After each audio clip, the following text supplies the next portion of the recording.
Bonjour et bienvenue à toutes et à tous sur ma chaîne de vie du Can, Voyage en terre de guérison, une chaîne consacrée aux témoignages apprendre en tant que tel, d'expériences, d'outils thérapeutiques, de combinaisons d'outils thérapeutiques, de processus thérapeutiques, et il y a beaucoup de fois le mot thérapeutique dans cette première phrase, ainsi que de guérison. Et ce que j'entends par guérison, c'est un retour à l'équilibre naturel. Donc je ne parle pas de normalité, mais d'équilibre naturel qui s'avère stable dans le temps lorsque la guérison est terminée.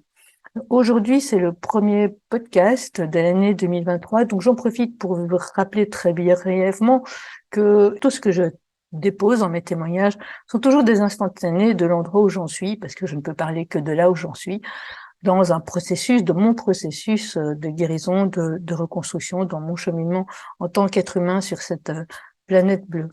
Et si je partage ces informations, c'est parce que je crois que nous sommes tous à la fois semblables et uniques. Je fais partie de la race humaine, moi aussi. Et donc, il y a quand même des dénominateurs communs, il y a quand même des choses qui permettent de s'entraider lorsque on les partage.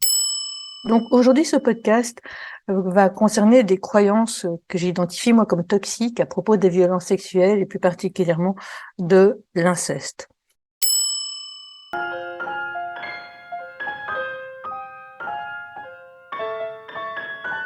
Moi, je me souviens qu'il y a une vingtaine d'années, je me suis plus ou moins à la grosse louche, je me suis retrouvée dans un cabinet avec un psychologue qui n'était pas psychanalyste, mais psychologue, systémicienne, qui avait visiblement lu les théories sexuelles de Freud.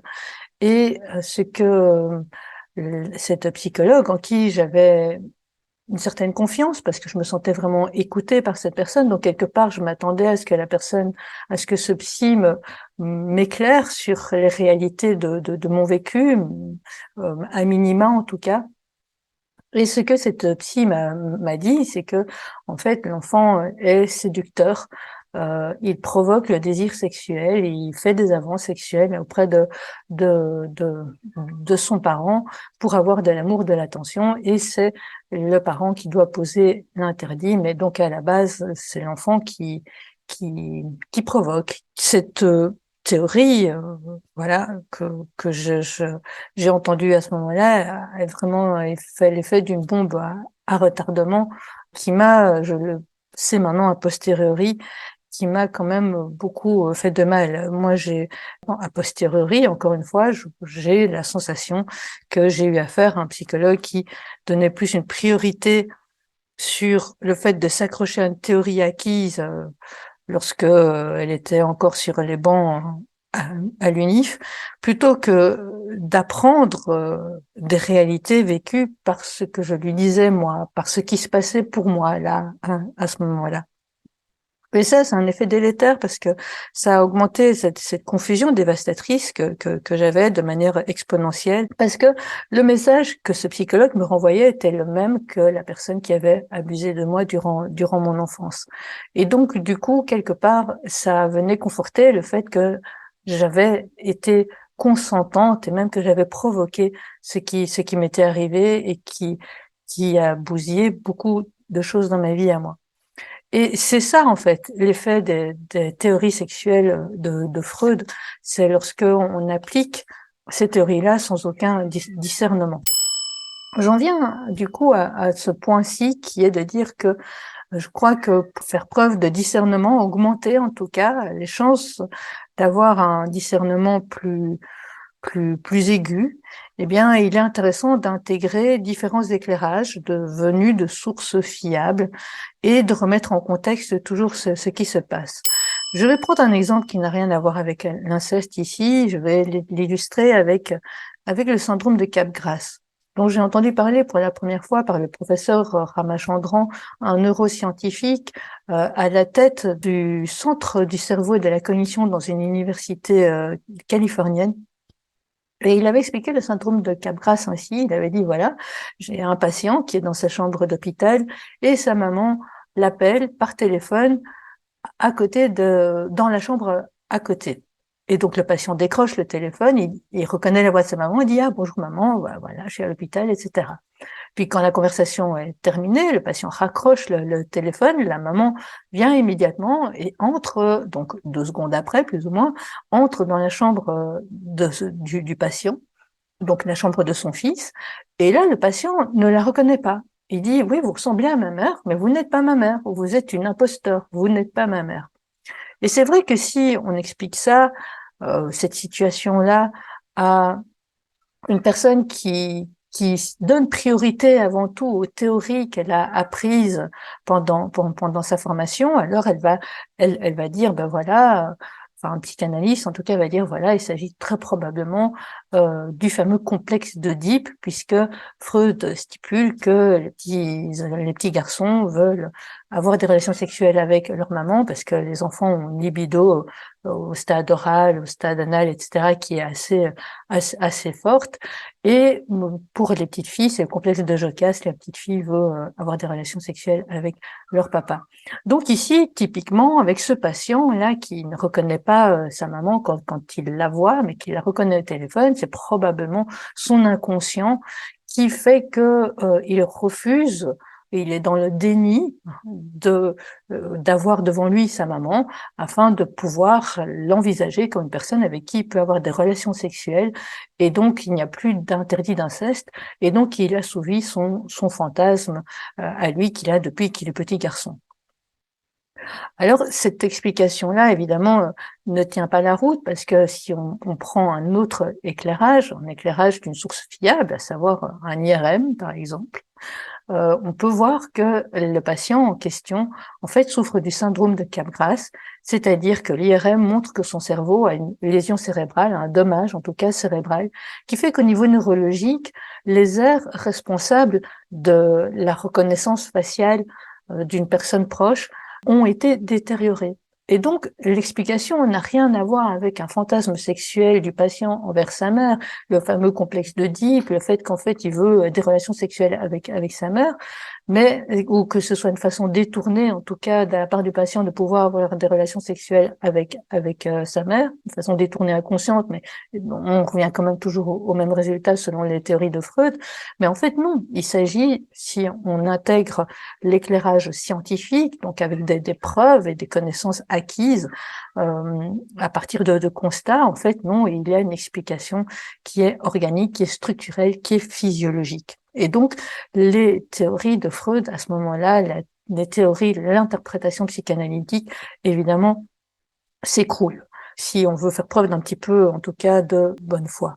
Et je voudrais faire un parallèle entre ce que je viens de dire ici et l'inceste.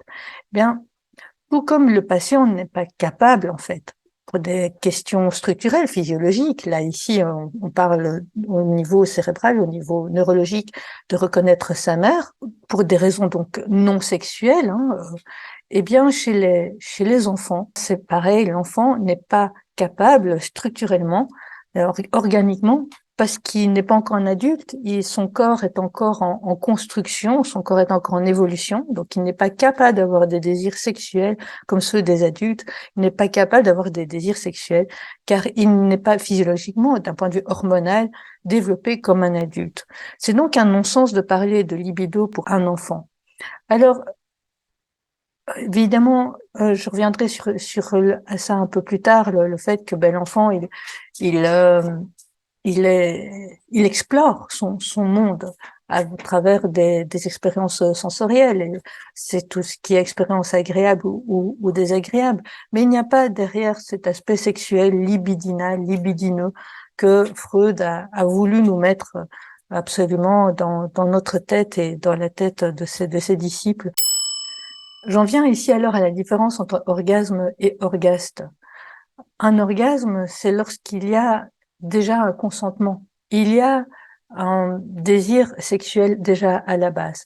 L'orgaste, il n'y a pas de consentement, il n'y a pas de désir sexuel à la base, il n'y a pas de la part de la personne qui subit les attouchements sexuels, mais l'orgaste est simplement le constat que le corps humain a une réaction physiologique aux stimuli qu'il est en train de subir au niveau de certaines zones érogènes.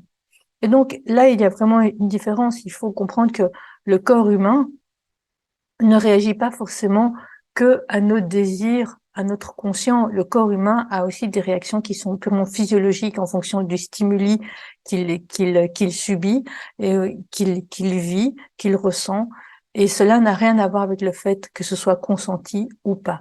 Par exemple, pour un stimuli désagréable, si vous vous brûlez contre votre casserole d'eau, par exemple, ben ça c'est un stimuli désagréable, et la réaction physiologique est directe, qui n'a rien à voir avec votre désir, votre conscience, etc., va faire que votre main automatiquement va se détacher de cette casserole d'eau.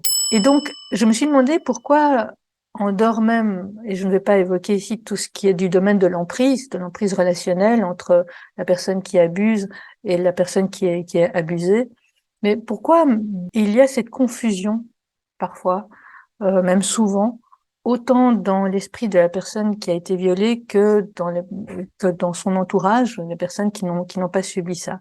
De se dire que s'il n'y a pas eu de stimuli fait avec brutalité, c'est qu'il n'y a pas eu viol. Si le corps de la personne a réagi à ces stimuli-là, que ce soit une érection pour un petit garçon, ou que ce soit une réaction clitoridienne ou autre pour une petite fille, c'est qu'il n'y a pas eu viol, c'est que quelque part elle aimait ça, c'est que quelque part elle était consentante. Je me suis demandé pourquoi il y avait cette confusion, en fait, déjà à la base. Et l'hypothèse que je fais, mais ça c'est vraiment gratuit, c'est que automatiquement on a peut-être tendance à associer stimuli positif égale volontaire, stimuli négatif égale involontaire. Parce que de manière générale, depuis qu'on est tout petit, on essaie d'éviter les stimuli désagréables et on va plus vers les stimuli positifs, ce qui est tout à fait logique et normal, puisque nous sommes quand même tous à vouloir une vie, une qualité de vie de plus en plus agréable. Et pourtant, avec cette dichotomie stimuli positif volontaire opposée à stimuli négatif involontaire, pourtant la réalité est plus complexe et en même temps plus simple que ça. Je parlais tout à l'heure, je crois, de la casserole d'eau bouillante.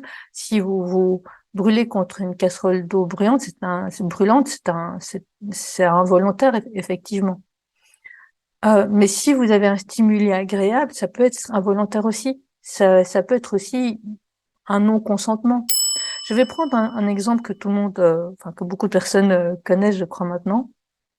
C'est l'émission Top Chef, le concours Top Chef, voilà, qui est, j'en profite cocorico, puisque l'année passée, nous avions un finaliste liégeois, et que cette année-ci, nous avons encore un Belge bruxellois qui est en bonne passe d'avancer, de continuer dans ce concours. Donc, concours Top Chef, c'est donc des candidats venus d'un peu partout qui se livrent à plusieurs épreuves, qui sont plusieurs défis imposés par des chefs étoilés. Et l'une des expériences de ce concours, c'est celle-ci, à savoir qu'il y a non pas dans le jury des personnes, des cuisiniers étoilés, des chefs étoilés, mais cette fois, dans cette épreuve-là, c'est des personnes issues du grand public qui viennent évaluer la qualité du repas préparé par les candidats. Et le repas qui est évidemment le mieux évalué par ce jury issu du grand public est celui du candidat qui va réussir donc cette épreuve. En fait, le jury du grand public, auparavant, a dit à la production, voilà, tel et tel aliment, ça je n'aime pas, je ne veux pas manger. Donc, par exemple, je vais prendre n'importe quel exemple ici, le salsifis, c'est un aliment, je ne peux pas le manger, je peux pas le voir, non, c'est un aliment que je ne veux pas. Et pour les candidats de Top Chef, en fait, ce qu'ils doivent faire, leur défi pour réussir cette épreuve, c'est de préparer un repas avec du salsifis, faire en sorte que ça ne se voit pas, faire en sorte que ça ne se goûte même pas, en fait, ou en tout cas le moins possible. Et donc, ce qu'on voit, nous, téléspectateurs, c'est que les personnes issues du grand public qui forment le jury pour cette épreuve-là goûtent ce repas, et certains reconnaissent, il y a du salsifis, ils ne mangent pas plus. D'autres disent, je crois que c'est du salsifis, mais je le mange quand même. Et puis d'autres qui mangent le salsifis et qui trouvent que l'expérience sensorielle n'est pas rebutante, que cette expérience est même plutôt agréable, et ils n'ont toujours pas conscience que c'est du salsifis à ce moment-là. Et à la fin de cette épreuve, on voit, nous téléspectateurs, que ces membres du jury apprennent, après avoir évalué ce repas, qu'en fait ils ont mangé du salsifis. Ce qui exprime ici mon idée que même si une expérience de stimuli sensoriels, ici gustatifs, au niveau de Top Chef, est jugée comme quand même bizarre, hein. Par exemple, ceux qui voient que c'est du salsifis, mais voilà. Et puis, il y en a d'autres qui sont pas sûrs que c'est du salsifis, mais voilà. Et puis, il y en a d'autres qui n'ont pas conscience que c'est du salsifis. Eh bien, ça prouve quand même qu'on peut avoir des expériences sensorielles, de stimuli sensoriels agréables, alors qu'on n'est pas du tout consentant de ce qui nous arrive. On n'est pas du tout consentant de ce qu'on nous met dans la bouche. À la base, c'est quelque chose que l'on ne veut pas, c'est quelque chose que l'on n'aime pas. C'est simplement que là, dans l'expérience de Top Chef, les gens sont un peu plus rusés, et dans le cas de la personne qui a abusé de son enfant, eh bien la personne est un petit peu plus rusée aussi et arrive à le faire passer comme si c'était quelque chose de nourricier, de tout à fait normal. Donc c'est en ça que la réalité est plus complexe et plus simple à la fois. On peut pas se dire juste ah ben si le stimuli a été vécu comme de manière positive, alors c'est que quelque part c'était volontaire. Non, ça ne signifie pas qu'il y a consentement. Et s'il n'y a pas consentement, il s'agit d'un viol. Et le viol reste un acte criminel qui est passible de prison. C'est inscrit maintenant dans le code pénal de mon pays.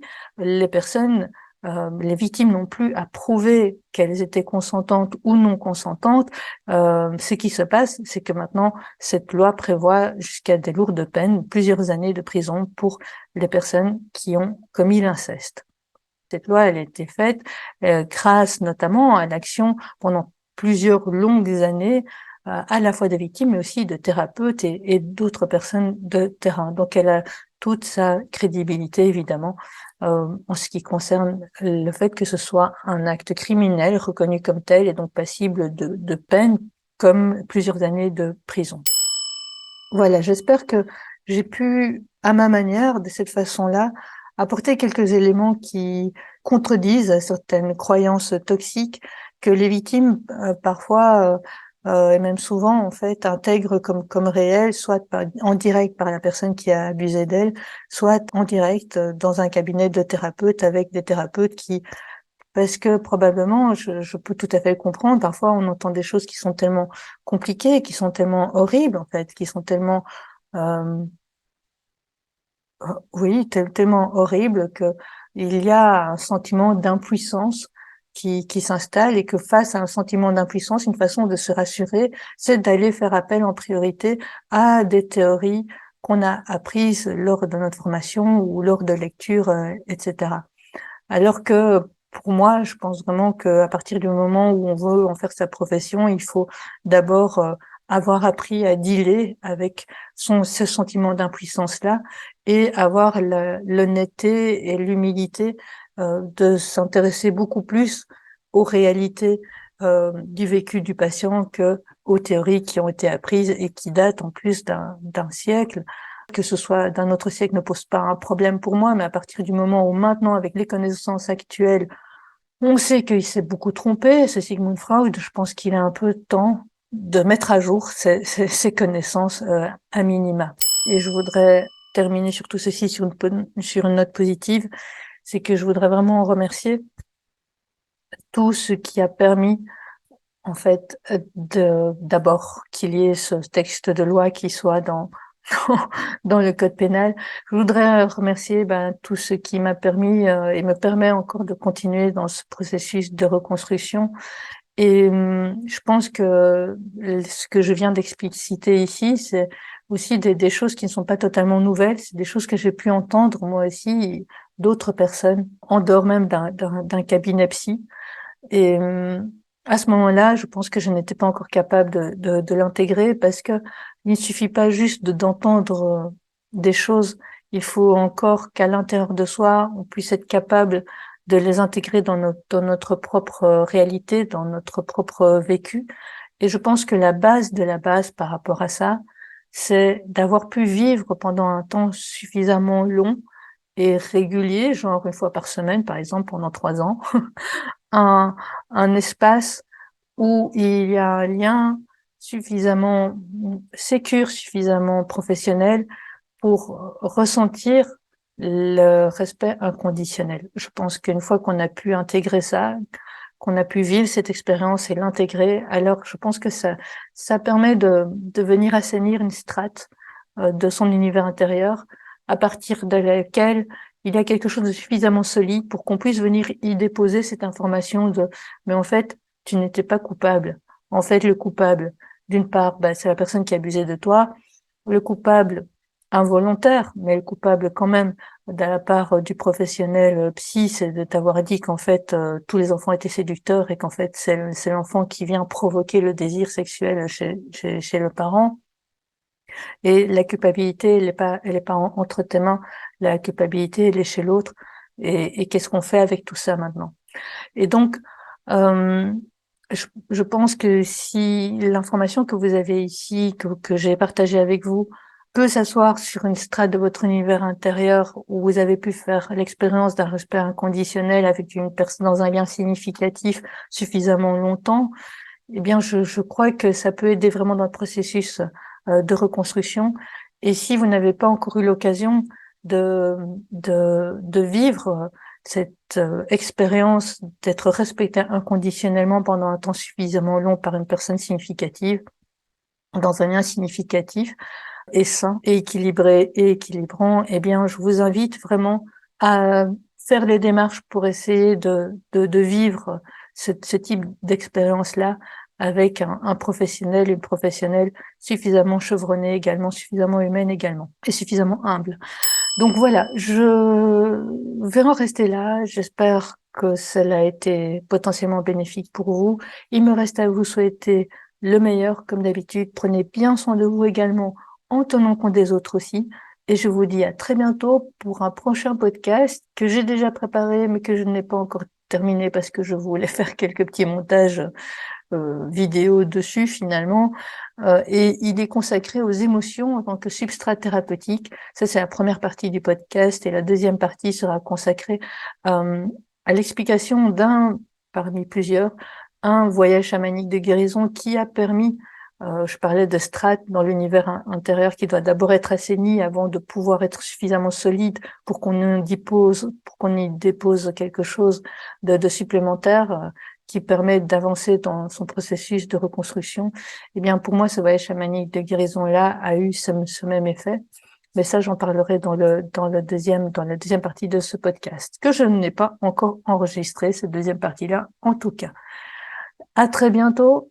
N'hésitez pas à vous abonner si vous souhaitez être tenu au courant des prochains podcasts et vidéos. Parce que cette année-ci, crise énergétique oblige notamment, j'ai décidé de passer beaucoup moins de temps assise devant mon écran. Donc, le rythme de publication de mes vidéos va être non seulement un rythme très zen, mais aussi un rythme très, très, très zen. Voilà. À bientôt. Et merci encore. Au revoir.